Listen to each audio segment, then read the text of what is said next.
भारत का मोटर गाड़ी उद्योग विश्व का 7वां और एशिया का चौथा सबसे बड़ा वाहन उद्योग है। 1991 में हुए आर्थिक सुधारों के बाद इस उद्योग ने बहुत तीव्र गति से विकास किया है। टाटा मोटर्स, मारुति सुजुकी, महिंद्रा और महिंद्रा जैसे भारतीय वाहन निर्माताओं ने अपने घरेलू और अंतर्राष्ट्रीय व्यवसाय दोनों को बढ़ावा दिया है। भारत की तेजी से बढ़ती हुई अर्थव्यवस्था में घरेलू वाहन बाजार का विस्तार हुआ है, जिससे उस उद्योग को विकसित होने में और भी बल मिला है। पिछले 15 वर्षों से भी कम समय में इस उद्योग ने अभूतपूर्व उन्नति की है।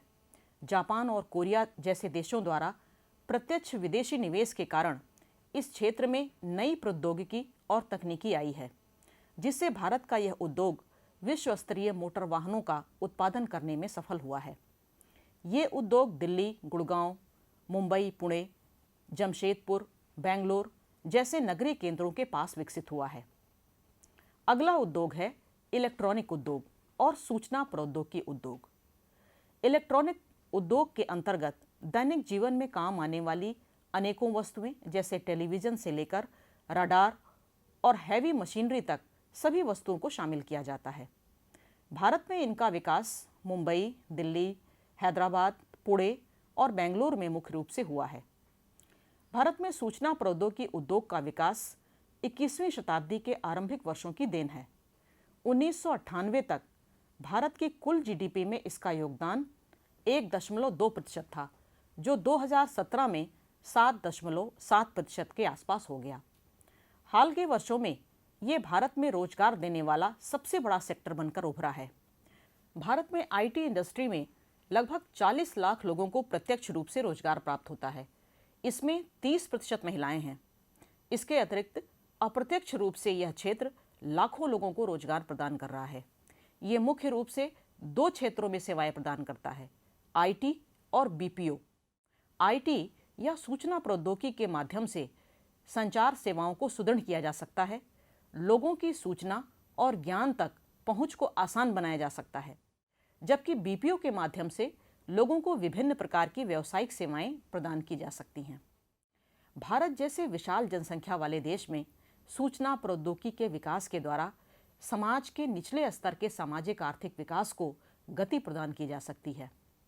दूर संचार सेवाओं के बढ़ते उपयोग और समाज के निचले तबके तक सूचनाओं के प्रसार से सामाजिक परिवर्तन लाया जा सकता है। इसको प्रोत्साहित करने के लिए भारत सरकार ने सॉफ्टवेयर टेक्नोलॉजी पार्क की स्थापना की। 2010-11 तक भारत में लगभग 46 स्थानों पर ये स्थापित हो चुके थे। यहाँ भारत के मानचित्र में प्रमुख सॉफ्टवेयर टेक्नोलॉजी पार्क की स्थिति को दिखाया गया है। ये सभी मुख्य रूप से भारत के प्रमुख नगर और राज्यों की राजधानियाँ हैं। बेंगलुरु, हैदराबाद और मोहाली जैसे शहरों ने इस क्षेत्र में बहुत अधिक प्रगति की है। बेंगलुरु देश के एक प्रमुख आईटी हब के रूप में उभरा है। भारत के विशाल मानवीय संसाधन के कारण भविष्य में इस उद्योग के विकास की अपार संभावनाएं मौजूद हैं।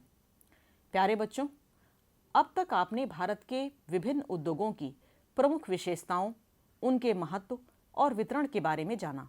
आगे हम इन उद्योगों से होने वाले विभिन्न प्रकार के प्रदूषण और उनके रोकथाम के उपाय पर चर्चा करेंगे। यद्यपि उद्योग हमारे विकास का आधार हैं, किंतु ये बड़े पैमाने पर प्रदूषण कर पर्यावरण को नुकसान पहुंचाते हैं। ये जल प्रदूषण, वायु प्रदूषण, मृदा प्रदूषण और ध्वनि प्रदूषण के प्रमुख स्रोत होते हैं, जिससे औद्योगिक क्षेत्रों में पर्यावरण प्रदूषित होता है और निवास करने वाले लोगों का स्वास्थ्य बुरी तरह प्रभावित होता है। अब हम उद्योगों से फैलने वाले विभिन्न प्रकार के प्रदूषण और उनके रोकथाम की चर्चा करेंगे। सबसे पहले बात करते हैं वायु प्रदूषण की।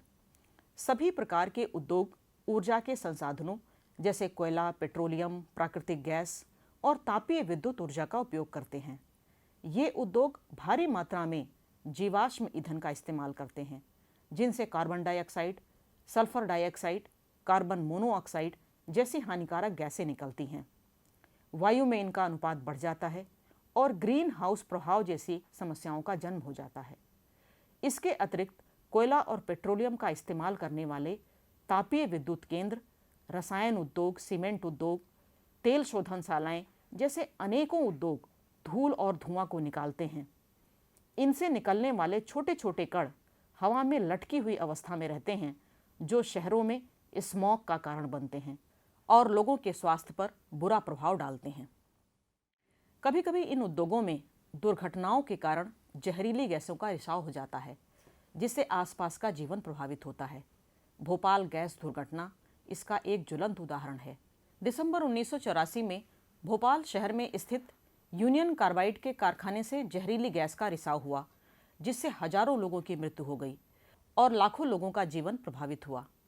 हाल ही में आंध्र प्रदेश के विशाखापत्तनम में एक पॉलीमर उद्योग से निकली जहरीली गैस ने मई 2020 में 11 लोगों की जान ले ली और हजारों लोगों को प्रभावित किया। प्यारे बच्चों, इस प्रकार वायु प्रदूषण न केवल मानव स्वास्थ्य पर बल्कि पारिस्थितिकी पर भी बुरा प्रभाव डालते हैं। उद्योगों से निकले कार्बन डाइऑक्साइड, सल्फर डाइऑक्साइड और क्लोरोफ्लोरोकार्बन हरित गृह प्रभाव और ओजोन परत के विनाश के लिए जिम्मेदार होते हैं। पर्यावरणीय समस्याएं न केवल मानव जीवन को प्रभावित करती हैं, बल्कि पूरे जीव जगत को नुकसान पहुंचाती हैं। आज पृथ्वी का तापमान बढ़ रहा है, हानिकारक पराबैंगनी किरणों का वायुमंडल में प्रवेश बढ़ रहा है, जिससे हमारा पूरा पारिस्थितिक तंत्र प्रभावित हो रहा है। प्रदूषण का दूसरा प्रकार है जल प्रदूषण। उद्योग भारी मात्रा में जल का इस्तेमाल करते हैं। मशीनों को ठंडा करने और उत्पादन की प्रक्रिया से निकलने वाली अशुद्धियों को दूर करने के लिए जल का भारी पैमाने पर इस्तेमाल होता है। यही कारण है कि बड़े उद्योगों की स्थिति हमेशा नदियों के निकट पाई जाती है। उद्योगों से निकलने वाला अपशिष्ट पदार्थ नदियों में सीधे मिलता है और जल प्रदूषण का कारण बनता है। आज भारत में उद्योगों से होने वाला जल प्रदूषण अपने खतरनाक स्तर पर है। औद्योगिक इकाइयों के पास बहने वाली नदियां और छोटी धाराएं जहरीले स्रोतों के रूप में बदल गई हैं। जल प्रदूषण के लिए उत्तरदायी प्रमुख उद्योग हैं कागज उद्योग, वस्त्र उद्योग, चमड़ा उद्योग, रसायन उद्योग और अन्य भारी उद्योग। इन उद्योगों से निकलने वाले अनेक तत्व जिन्हें प्रदूषक कहा जाता है, जैसे सीसा, पारा, कार्बन, प्लास्टिक, रबड़ और रसायन, सीधे जल में मिलकर न केवल इसकी गुणवत्ता को प्रभावित करते हैं, बल्कि जलीय जीवों के पारिस्थितिक तंत्र को भी नुकसान पहुंचाते हैं। उद्योग एक अन्य प्रकार का भी जल प्रदूषण फैलाते हैं, जिसे तापीय प्रदूषण कहा जाता है। कारखानों में मशीनों को ठंडा करने के बाद गर्म जल सीधे नदियों में मिला दिया जाता है। इससे पानी का तापमान बढ़ जाता है और जलीय जीवन प्रभावित होता है। जीवों की संख्या में कमी आ जाती है, उनकी प्रजनन क्षमता प्रभावित होती है। नदी का पानी गर्म होने से नदियों के पारिस्थितिक तंत्र की संरचना में बदलाव हो जाता है और उनकी अपने आप शुद्ध करने की जो प्राकृतिक क्षमता है वो समाप्त हो जाती है। प्यारे बच्चों, उद्योगों से निकला हुआ अपशिष्ट पदार्थ और प्रदूषक जब वर्षा के पानी के साथ मिल जाता है और सिंचाई के काम में लाया जाता है, तो ये जमीन से रिसकर भूमिगत जल तक पहुंच जाता है और उसे भी प्रदूषित कर देता है। उद्योग भारी मात्रा में भूमिगत जल का इस्तेमाल भी करते हैं। इससे इनका स्तर धीरे धीरे नीचे गिरता चला जाता है और पानी की गुणवत्ता प्रभावित होती है। दिल्ली और आसपास के औद्योगिक क्षेत्रों में औद्योगिक इकाइयों के द्वारा भूमिगत जल के इस्तेमाल के कारण तेजी से भूमिगत जल का स्तर गिर रहा है और भूमिगत जल का प्रदूषण भी बढ़ रहा है। प्यारे बच्चों, अगले प्रदूषण का प्रकार है मृदा प्रदूषण। उद्योग प्रत्यक्ष और अप्रत्यक्ष तरीके से मृदा के प्रदूषण का भी कारण बनते हैं।